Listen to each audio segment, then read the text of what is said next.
Hello and welcome to your 12:20 StaffsLive Sports Bulletin. I'm Stephen Dale. Last night proved to be a huge night in the English Football League. There were wins for Wolves and Cardiff as Aston Villa fell to a shock defeat. Andy Rizvi reports. Last night in the Championship, Aston Villa fell further behind from the automatic promotion places after losing 3-1 at home in a shock loss to QPR. The loss saw Villa's 3-win streak come to an end and possibly their chances of the automatic spots too. The defeat for Villa meant that Wolverhampton had the chance to extend their lead at the top, which they took full advantage of, after defeating Reading 3-0 in convincing fashion to put them 10 points ahead of Villa in the race to the Premier League. In local football, Port Vale drew 1-1 to Barnet, which still leaves the side without a win in 2018. And Burton Albion lost 2-0 to Sheffield United away from home in a result that leaves them 23rd in the Championship and 3 points from safety. Andrew Rizvi, StaffsLive. Ahead of last night's actions, I have Stefan Evans here, our EFL correspondent, to talk more about the games. So Stefan, thank you for joining us. Just how disappointing was Aston Villa's 3-1 loss to QPR last night? It was massive. It's a massive loss for them. It's massive for the league in general as well, because Villa were putting up a good fight for the automatic promotion places.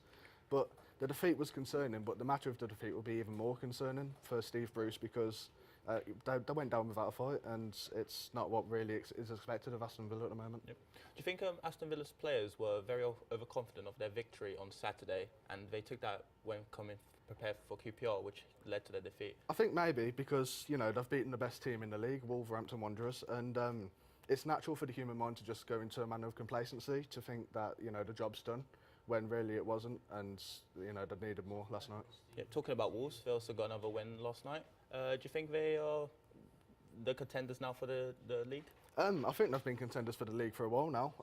I think with Villa's loss last night as well, they're now automatically promoted. I think that's safe to say.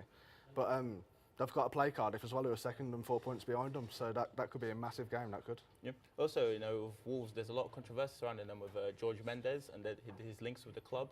Do you think there'll be a possible penalty that could affect them winning the league? I'm not sure. I think it's just sour grapes from the other owners, if I'm honest. Wolves have run away with the league and they've been the best team in the league by a country mile. I think some of the owners that are just trying to unsettle the players to maybe get them to slip up towards the end of the season. But Jorge Mendes is a very intelligent man, and he's the most powerful agent in football. So there are loopholes that he can get through, but I think they're fine. Okay, thank you, Steph, for joining us. Back to you, Stephen, in the studio. The 4-day festival of Cheltenham kicked off yesterday, with Bouvier leading the list of winners. Abigail Johnson brings us more. Day one of the 2018 Cheltenham Festival saw Bouvier retain the champion hurdle title. The 4-6 favourite was ridden by jockey Barry Geraghty and fought back after being passed by Mellon to claim trainer Nicky Henderson and owner JP McManus a 7th victory in the race. Bouvier became the 6th horse to win the 2-mile champion hurdle on multiple occasions. Also on day one, Ruby Walsh rode footpad to victory in the Arkle Chase just 5 days after returning from a broken leg. This took Walsh to 57 career wins in total. And jockey Lizzie Kelly achieved her first ever win at the festival, with Kustar Savola edging out the Ultima Handicap Chase by a neck. Kelly is also the first professional female jockey to ride a winner at the festival. Abigail Johnson, StaffsLive. We now go to horse racing correspondent Josh Dainty for his preview of day 2 of the Cheltenham Festival. After a fantastic first day at Cheltenham, we look ahead to the second day of the festival, and the banker for today, I believe, is Sam Crow in the first race, the 1:30 Ballymore Novices Hurdle. A great horse, looking in fine stead. I don't feel like any other horse can really compete in that race. I feel like it'll be a clear winner for Sam Crow, and that's what the bookies are saying as well. A short price for that one. Maybe if you want to have a forecast, a little flutter there, I could see Next Destination as a second, but it looks like Sam Crow is going to be a heavy favourite. He is a heavy favourite, and he's going to win the race quite comfortably. Looking into the big race, the next big race of the day, the Queen Mother's Champion Chase. You have to look at, there's 2 horses there, Altior and Duvan.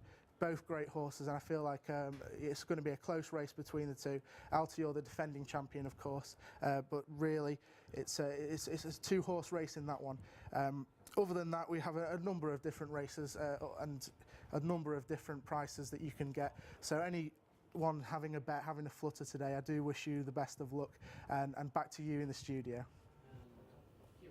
A familiar face is set to take over Southampton following the sack of Mauricio Pellegrino. Dan Yates brings us the latest there.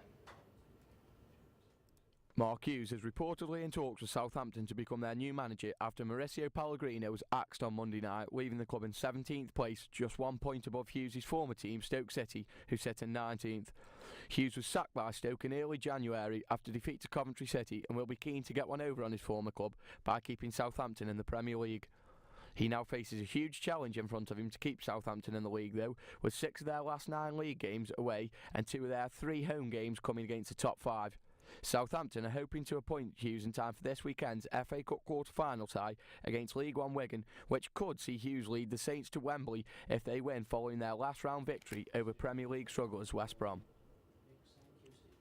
Chelsea faced Barcelona in the second leg of their Champions League tie after drawing 1-1 in the home leg. Willian is expecting more from his teammates. Of course, like I said, I'm happy with my form at the moment, and I'm happy with the goals that I scored, but I want more with the team as well. And we come here, of course, we respect Barcelona. They are great, they have great players, big club, like Chelsea is a big club as well. And tomorrow we want to do our job, and a perfect job to go to the next round. Now for your social media roundup with Nathan Carr and Sam Tonks. Welcome to your roundup of the best bits from social media. After his 2 goals knocked Manchester United out of the Champions League last night, Sevilla striker Wissam Ben Yedder gave credit to one fan who predicted the future for Jose Mourinho's men. To inflict further pain, Liverpool's Egyptian king Mo Salah goaded United fans minutes after their humbling exit from the Champions League. Turns out he's lethal off the pitch as well as on it. As Chelsea travelled to the Camp Nou to take on Barcelona, Catalan-born Pedro showed off his own youth academy prospects with this picture. He even reckons they could give Chelsea a good game. The visitors will hope the birth of Lionel Messi's 3rd child, Chiro, will have given him sleepless nights in the build-up to tonight's game. Messi will be hoping he can put the tie to bed. Over in Pyeongchang at the Paralympics, the American ice hockey team have 2 players who connect on the rink as well as off it. Gold medalists Nico Landeros and Tyler Caron, dubbed as the Blood Brothers, as they face Italy on Thursday for a place in the final. Finally, the Cheltenham Festival is underway, with loads of famous faces in attendance. It's nice to see AP McCoy and Claire Balding enjoying day 1. And on that note, it's back to you. Jamie Carragher has been suspended for the rest of the season, Sky Sports have recently confirmed. This follows him spitting at 42-year-old Andrew Hughes and his daughter. Manchester police are investigating Hughes for filming whilst driving. Tiger Woods has surprised just about everyone with his return to golf over the past month, and the US Golf Association have handed him a leadership role. Here's Harry Foley.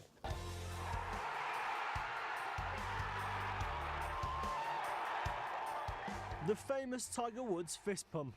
Over the years, the golfing ensemble has been treated to countless outpours of Tiger emotion, and thanks to his impressive return to the game, have had a nostalgic travel back in time over the past few weeks. And an early fist pump.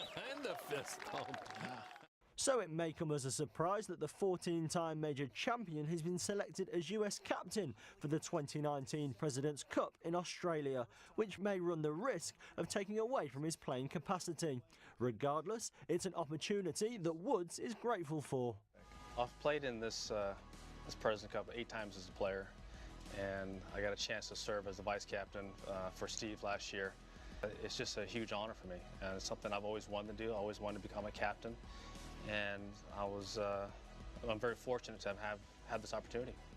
Woods will become the youngest President's Cup captain in history, and asked whether he had considered selecting himself to take his clubs to Royal Melbourne, Woods was definite. "Yes, I have," he said. Much of that will depend on his form over the next 18 months, if he can even see it through injuries until then. But one thing is certain, the Tiger Woods fist pump will face up against international captain Ernie Els in some capacity next December. Harry Foley, StaffsLive. That's all the sports news for now. We'll be back next week on Wednesday for more sports news. Thank you for watching.